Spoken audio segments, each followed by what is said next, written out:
Isang kuting ang nakaupo sa korte na kulay abo.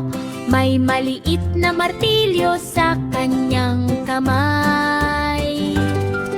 Ang aso ay nakatayo na kinakabahan sa harap, habang naghihintay sa hatol ng hukom. Ang kanyang mata ay seryoso at matalas, habang buong korte ay tahimik na nakikinig. Walang pagkahon, Ang huling desisyon na umalingaw-ngaw sa buong silid. Ang aso ay umuhol ng mahina sa lungkot, habang kuting ay tumango ng may kumpiyansa. Natapos ang korte sa araw na iyon.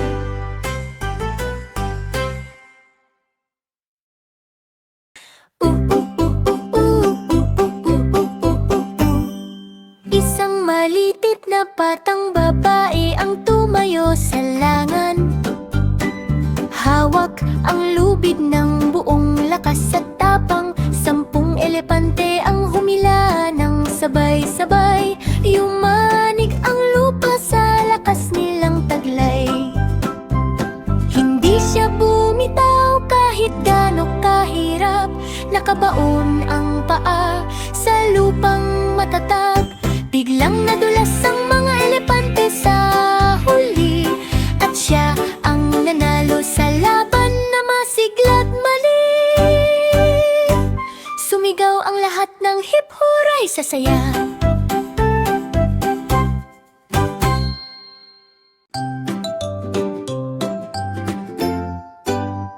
Isang batang penguin sa selda na kulay abo naghahanap ng labasan. Sa takot at kaba, kumikislap ang ilaw ng mga bantay sa paligid, habang malamig na pasilyo ay umaaling-alungaw.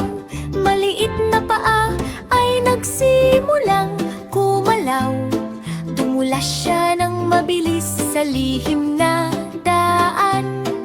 Sa mga lagusan at tubo siya ay tumakas, habang alarma ay tumunog sa buong kulungan. Tinawag siya ng kalayaan sa malayo, habang tumatawa siya sa yelong hangin.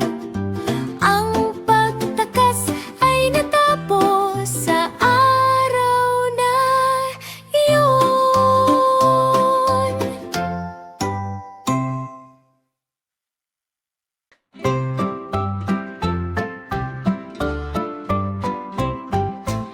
Isang red panda sa dojo na payapa, nag-ensayo gamit ang espada sa liwanag. Ang mga cherry blossoms ay umiindayog sa hangin, habang simoy ay sumasayaw araw-araw. Ang kanyang mata ay nakatutok at seryoso, habang natututo ng galaw na eksakto. Ang talim ng espada ay kumikislap sa hangin, habang katahimikan ay bumalot sa paligid. Natanggap niya ang titulong master sa huli, habang karangan ay nakuha ng may sigla. Ang samurai ay naging tagapangalaga ng kapayapaan.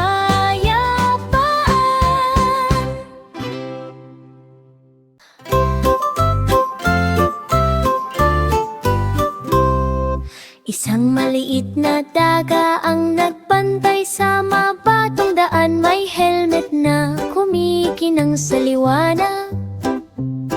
Ang minahan ng ginto ay kumikislap araw-araw sa loob ng bundok na malalim at tahimik.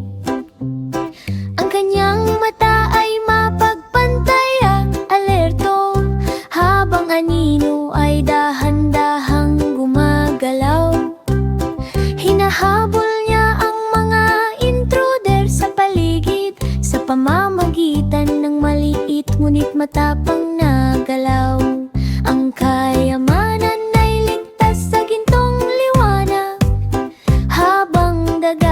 nakatayo ng walang takot.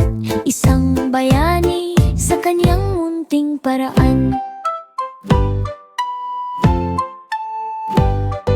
Isang maliit na daga ang nagbantay sa mabatong daan. May helmet na kumikinang sa liwanag.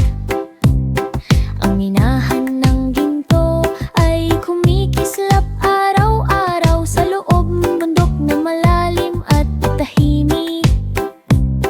Ang kanyang mata ay mapagbantay at alerto, habang anino ay dahan-dahang gumagalaw. Hinahabol niya ang mga intruder sa paligid sa pamamagitan ng maliit ngunit matapang na galaw. Ang kayamanan ay ligtas sa gintong liwanag, habang daga ay nakatayo ng walang takot. Isang bayani sa kanyang munting paraan.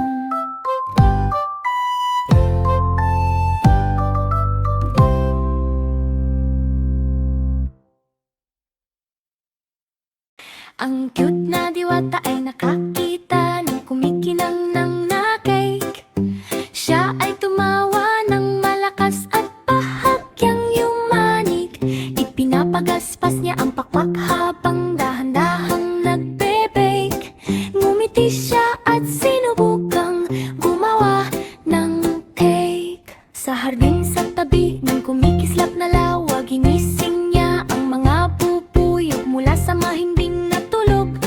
Sinubukan niyang kumuha pa ng isa pang cake, ngunit ang frosting ay natunaw na parang cake. Isang maliit na spark ang lumitaw, isang ahas. Siya ay tumawa at nagbahagi ng malaking cake. Isang cupcake, feast na hindi matitinag.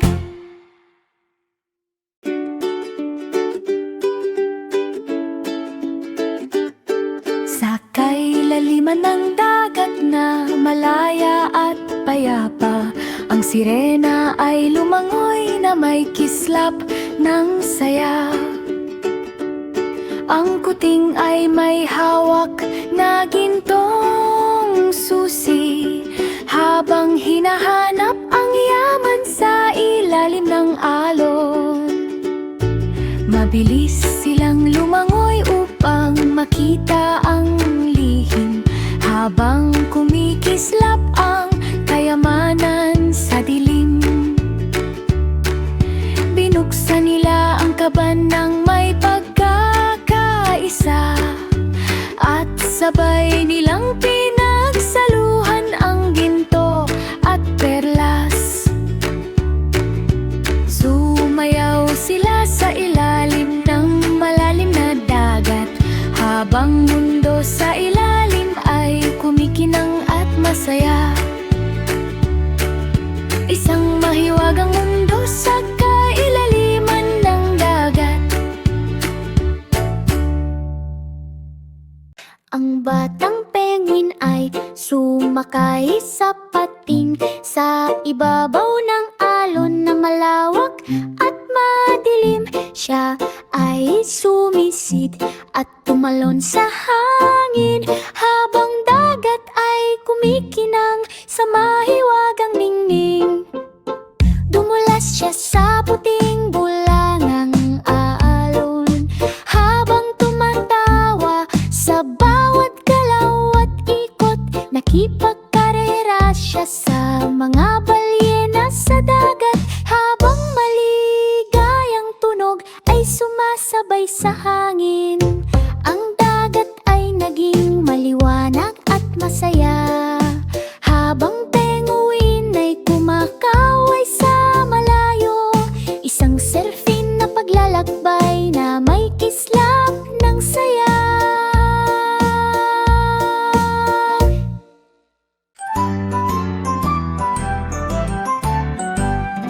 Ang maliit na tuta sa tasa ay umungal, hinihila ng buong lakas sa lupa. Sinubukan ng ng bulldozer na lumaban pa, ngunit ang tuta ay hindi bumitaw. Kahit kailan ang lubid ay humigpit sa matinding laban. Habang tao ay sumisigaw sa labas ng pinto, ang mga gulong ay dumudulas sa lupa. Habang tuta ay humihila ng may tapang, nayanig ang putik sa lakas ng laro. At ang tuta ang nagwagi sa huli, isang munting bayani na nagtagumpay.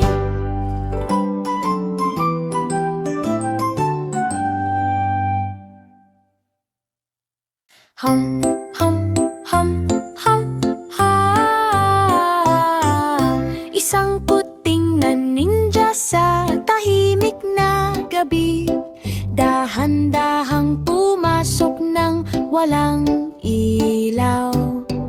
Ang dragon ay mahimbing na natutulog, habang di diamante ay kumikinang sa dilim. Gumapang siya sa ilalim ng bituin, iniiwasan ang mga kuko ng halimaw. Kinuha niya ang hiyayas ng may bilis at tumakbo palayo ng walang ingay. Natulog pa rin ang dragon hanggang umaga, habang kuting ay naglaho sa dilim. Isang tahimik na panalo ng